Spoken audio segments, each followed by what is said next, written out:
Welcome to Narratives and Nightcaps. In today's mini episode, we're talking about historical fiction, our recent reads in that genre, any recommendations, or authors. So, welcome. Welcome. I'm Megan. Oh, I'm Bree. I don't know if we're still doing that, but I did. Yeah, that's us. That's who we are.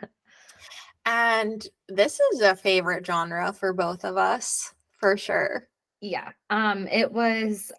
So in my write-up, I also try to include like non-World War II authors you might be interested in because everything I have is World War II. So that's okay. It's just a really easy genre to fall into.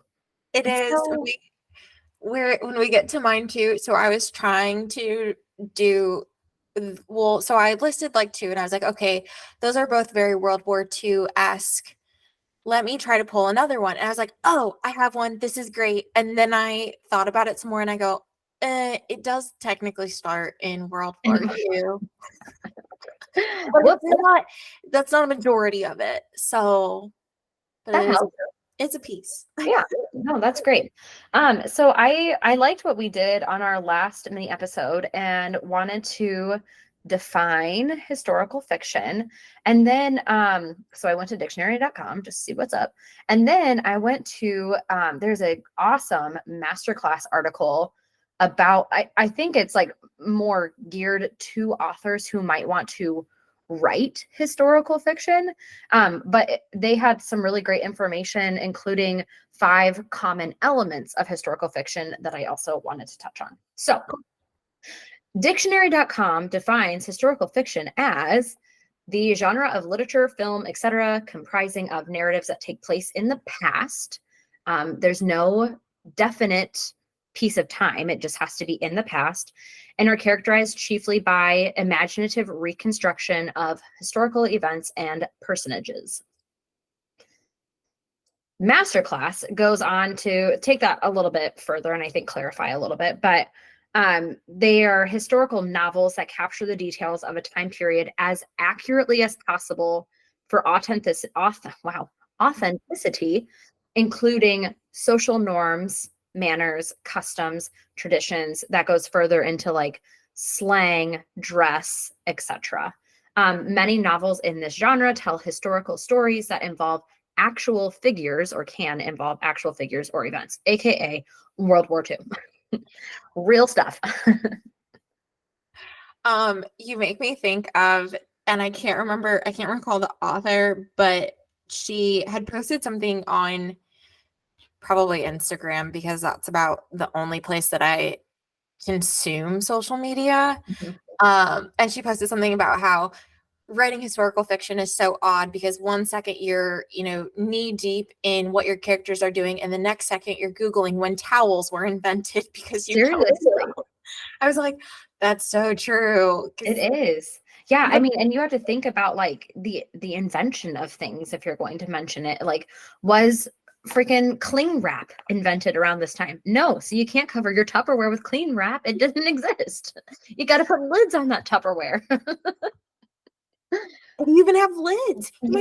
Did Tupperware exist? It just, yeah, you have to really know your history and that time period specifically.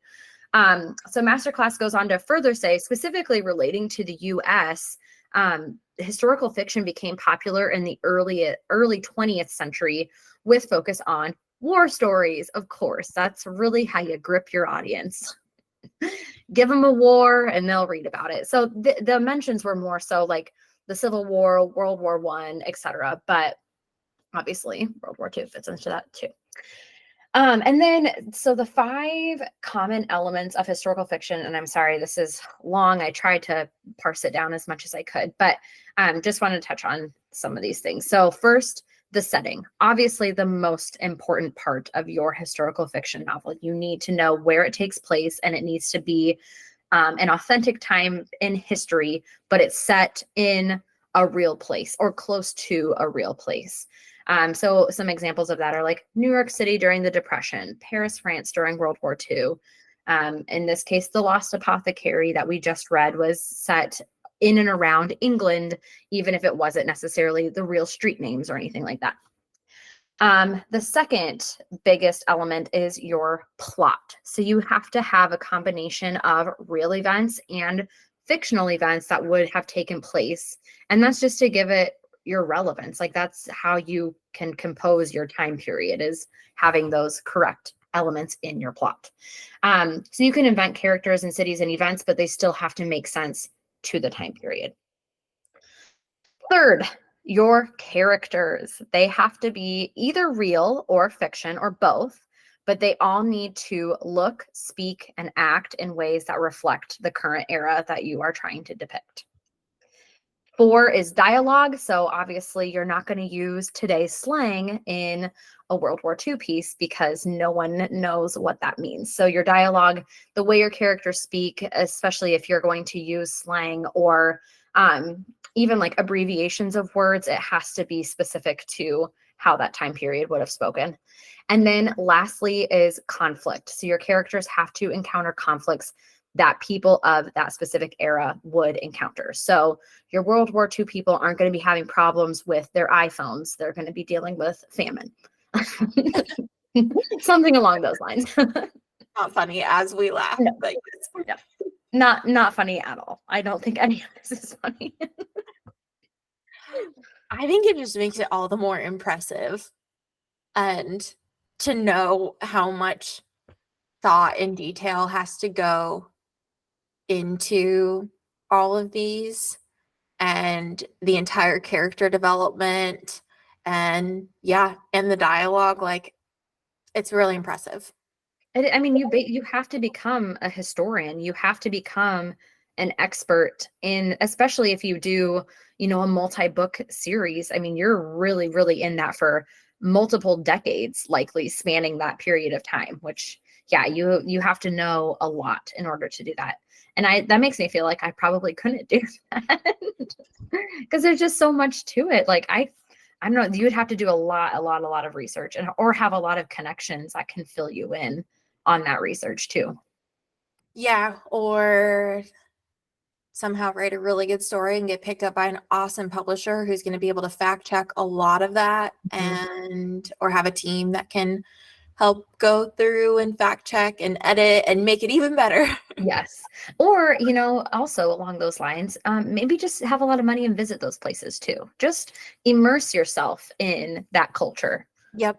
Yeah. I think that is also a big part of it.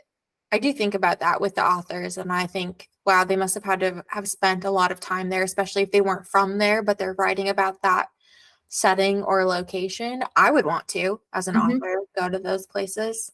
I mean, I guess that's not entirely possible, but I would want to. Yeah.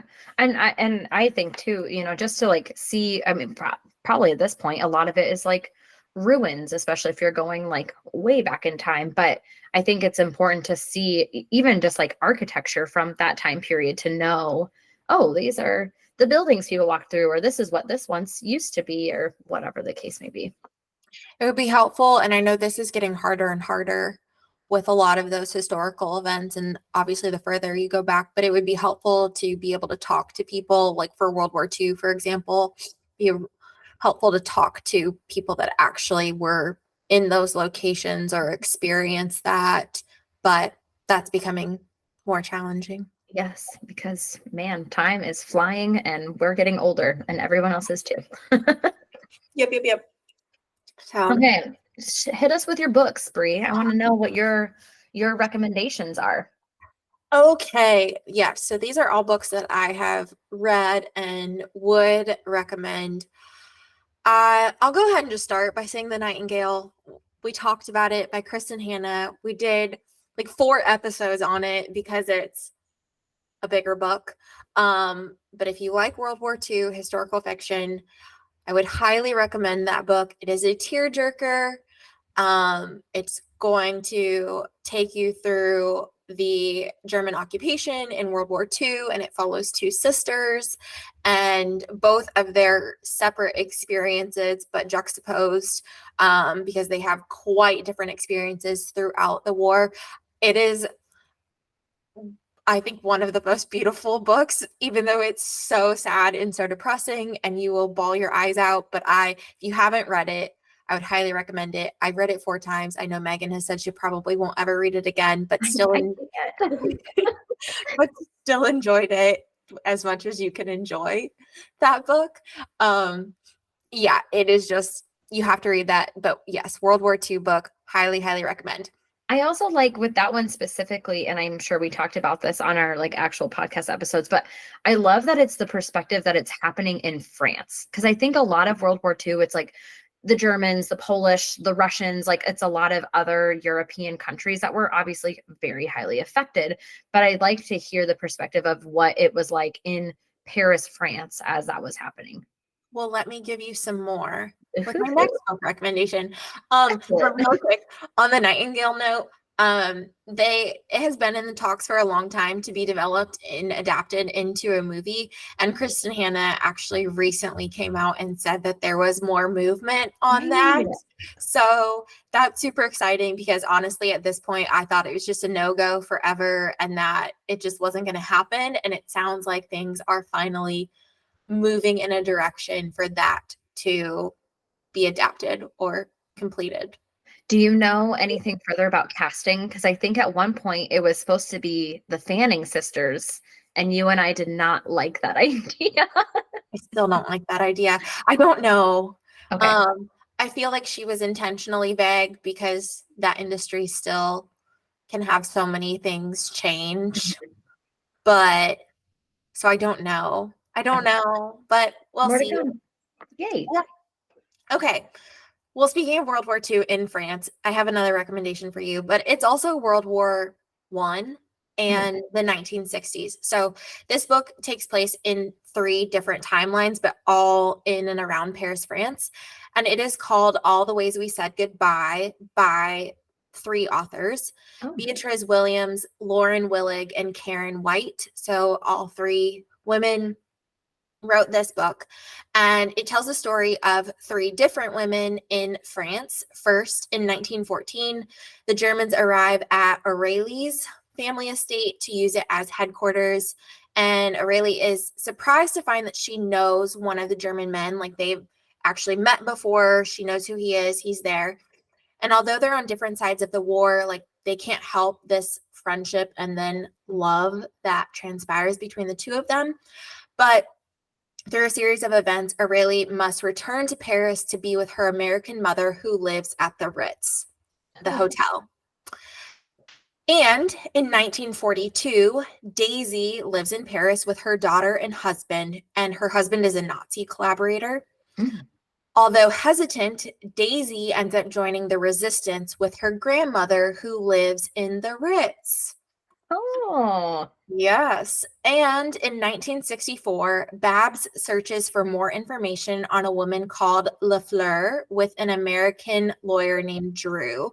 Their investigation takes them to the Ritz in Paris to find out her husband's connections to Lafleur, the resistance fighter. Ooh.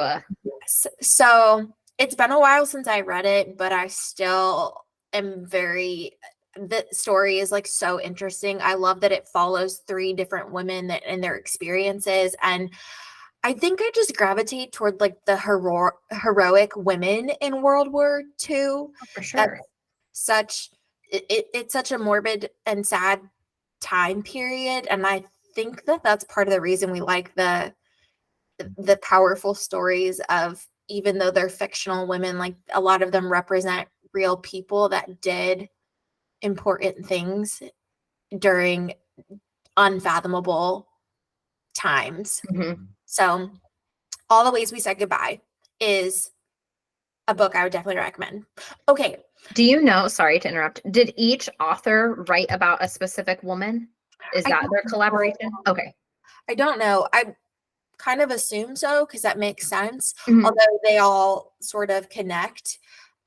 Those authors, I believe, have written together before. Oh, okay. I don't 100% quote me on that, but I do think that they have other books together, or at least 2 of them do. So Cool. I love that. I'll have to pick that up or add it to my Goodreads. it's a good one. Okay, so other World War II mentions that I just wanted to throw out there but not go in depth on are All the Light We Cannot See, which we've talked about on this podcast before too, because both of us really like that book. It's also a Netflix series as well, but another war story. That's a good one. And then I would also say the Guernsey Literary and Potato Peel Pie Society, which is a mouthful. But this also takes place during World War II and is a very neat story about a group and like their club and how they hide this club from the Germans. And that's kind of where you get this Potato Peel Pie Society. I remember the first time I told someone I was reading this and they were like, that sounds so bizarre. And then when I started to say what it was about, they're like, oh, okay, that makes a lot more sense.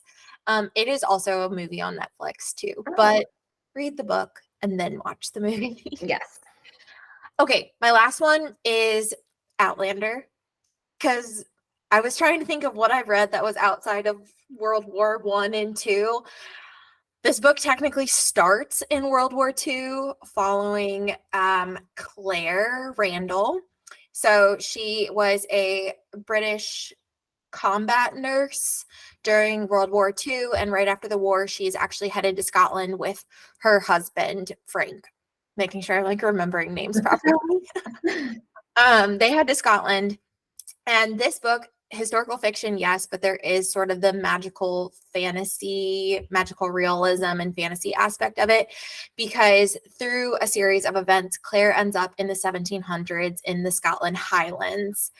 And that is not a great time between the Brits and the clans of Scotland. They are on the brink of war. Essentially, the British are like occupying the clan lands, and to be a British woman in the midst of all of that is not a great position. But she ends up sort of kind of against her will, but also like it's the safest place to be, gets taken in by this clan and develops what starts as a friendship and really a means of safety with a man named Jamie.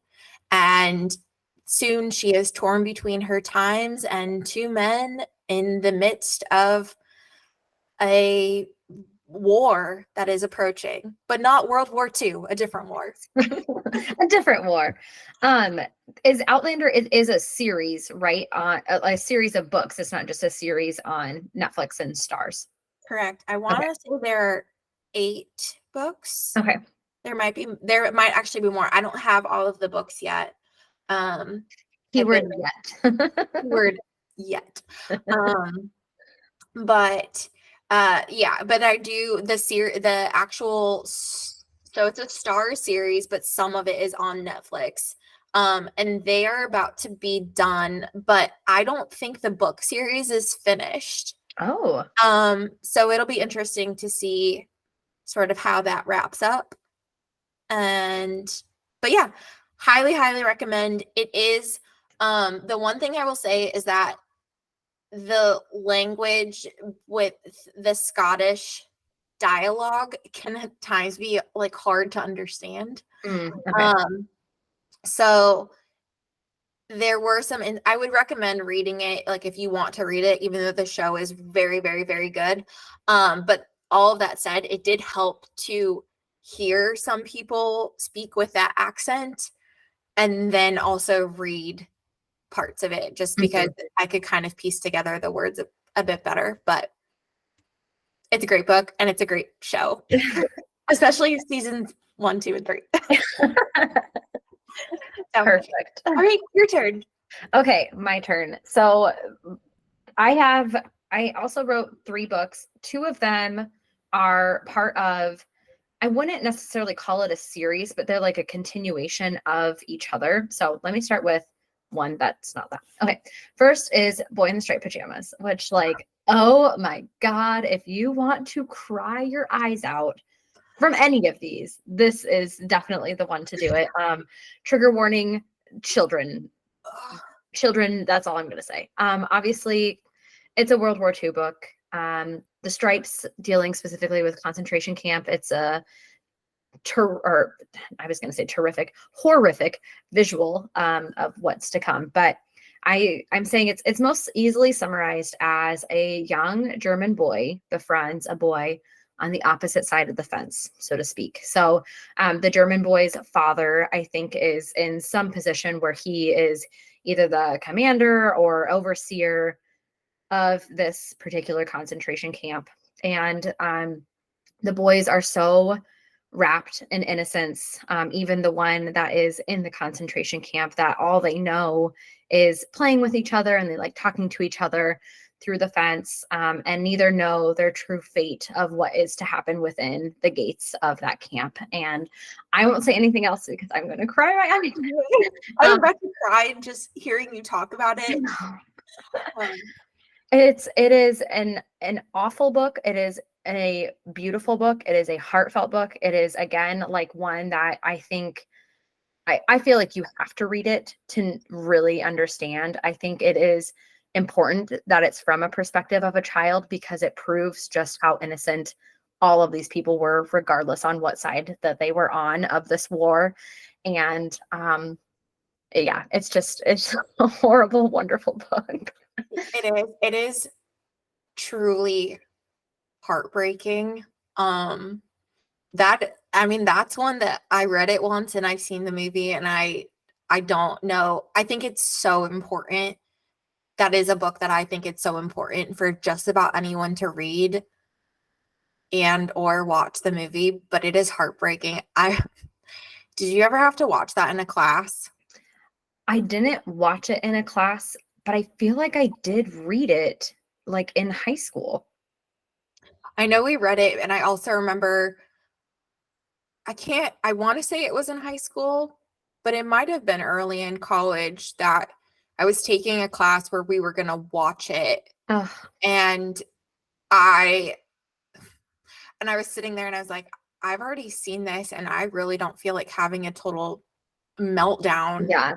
in front of all of these people, but that happened regardless because we watched it anyways. And yeah, it's a must if you haven't. And if you have, then you know what we're talking about and can relate. It's just one of those books that sticks with you. And I was also going to mention Night by, I think it's Ellie Weitzel, but that's a memoir. So it's historical, but it's not historical fiction because it's a factual book. But that one I also remember being just as jarring because, again, it's kids. I mean, these are little innocent babies who do not deserve to be in these situations at all. So it will stick with you for a long time. It's a life-changing book in a very sad, horrible way. And again, I'm laughing because I don't know what else to do with all of these emotions. Oh, it's okay. It's okay. Oh, okay. So sorry that World War II, dark, horrible, horrible time. Okay.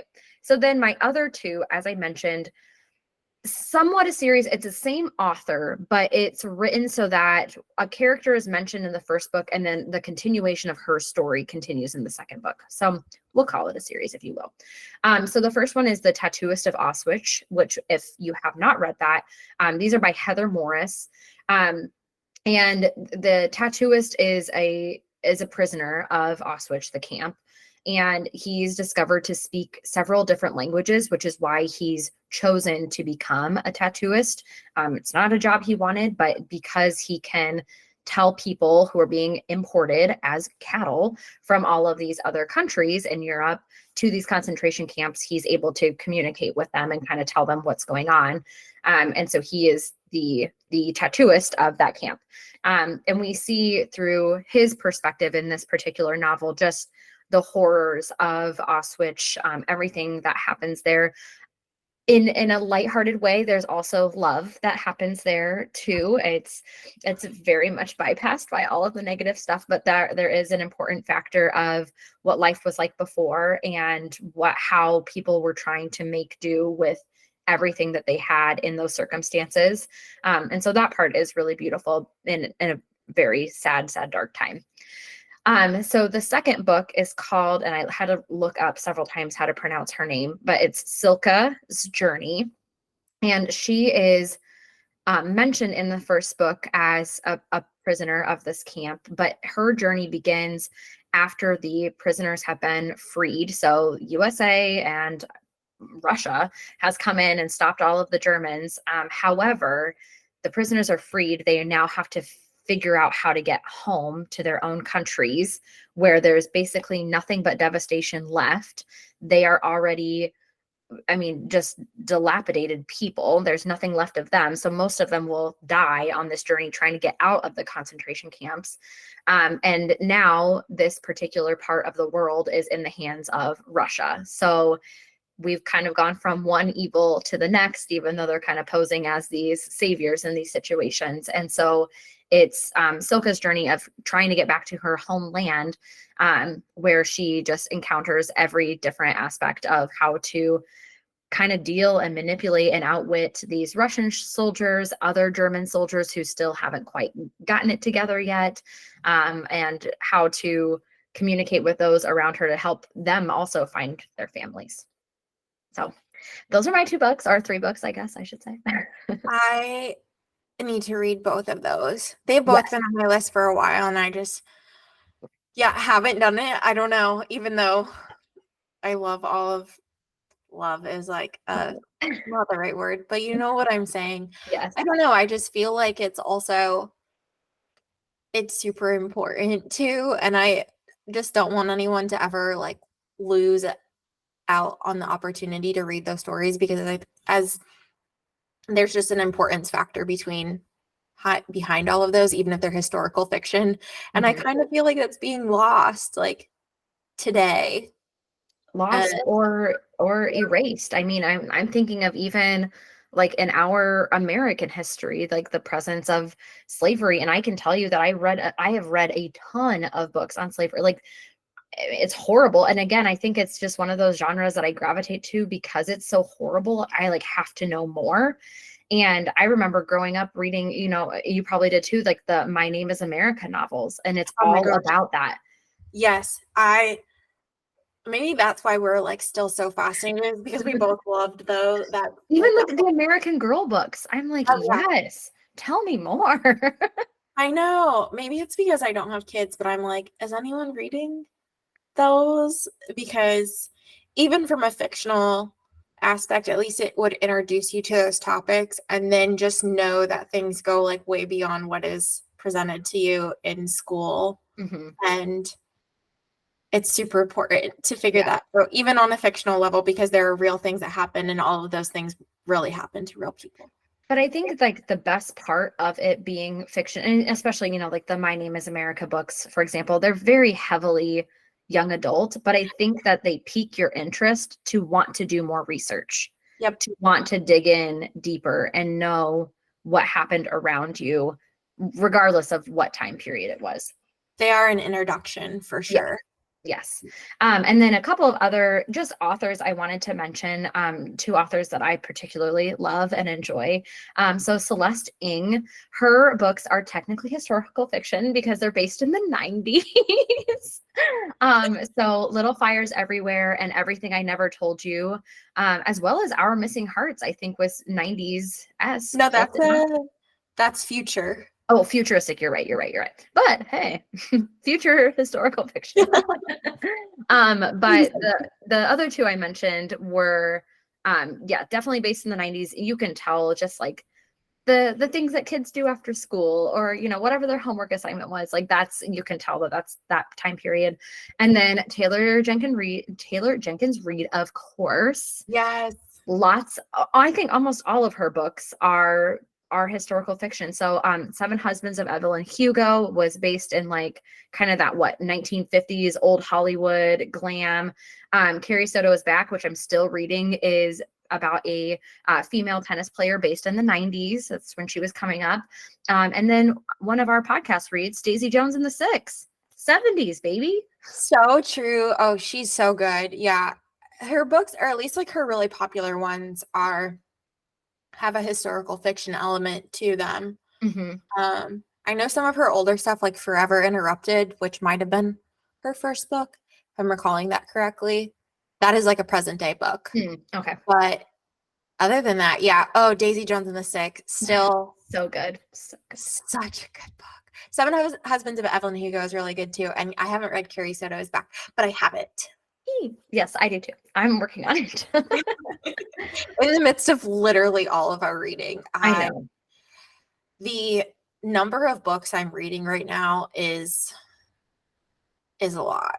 And I don't know. I feel like we talked about this. I don't know how you can do that because I'm very much like I have to start it, finish it, then move on to the next. If I'm reading too many, I'm just like I don't even know what's happening. I can't keep up with myself. You probably don't want to know that I'm like tandem reading to like so I'm reading like 5 books Oh my right now, God. but 2 of them are in the same series.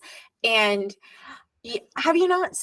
You need to look at our Instagram. I think I did. I think I Okay, did. I so saw it. I literally flip like every couple of chapters or so, and I go back to the other book, and then I read until my tab, and then I go back to the other book, Oh and then I my read until my God. tab, and then I go back to my other book.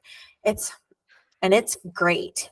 I It is a good time. The only thing is that they're big books, so like when I'm taking them places right now, I have to carry these like huge books with me to be like walking around. But Oh it's my fine. gosh. See, I have a really bad problem where I'll start a bunch of different books and then I'll just be like, I'm good. And then I'll come back to it at another time. So I wouldn't call that tandem reading. It's just like I started it and then I've moved on completely to the next book. No, I don't even think of it. I guess it still is, but I don't think of it as tandem reading if I'm reading like all 4 of these different books. But the 2 that are in the same series that I'm literally reading like intentionally back and Mhm. forth, that I count. I'm like, okay, that's tandem reading. So why? Why are you doing it? What's the point? So technically the 2 books take place at the same time, but they're following 2 sets of characters and like 2 different groups of characters that they have all been in the books leading up, and now just for these 2 they've separated and have gone to like different places and separate things are happening. So you sort of read it in a way that you can like simultaneously know what's happening to all groups. Interesting. As the time, yes. Okay, so that makes more sense than Yeah, if you were just like, I'm just gonna keep flipping back and forth. no, there is actual reason behind it. Okay. No, I get why from the outside. Jared told me I was a huge nerd, and I told him there was a huge He, community of people that were doing it too. yes, but I would also argue he is a huge nerd. He is a huge nerd. And on that note, so I've been trying to get him to start this series, and he says he's going to. And he was like, well, will you just leave your tabs there so that I can like tandem read it when I get to that point too? And I was like, you don't get to call me a nerd and then be like, but by the way. Yeah, but by the way, I like what you're doing and I'd like to keep doing it too.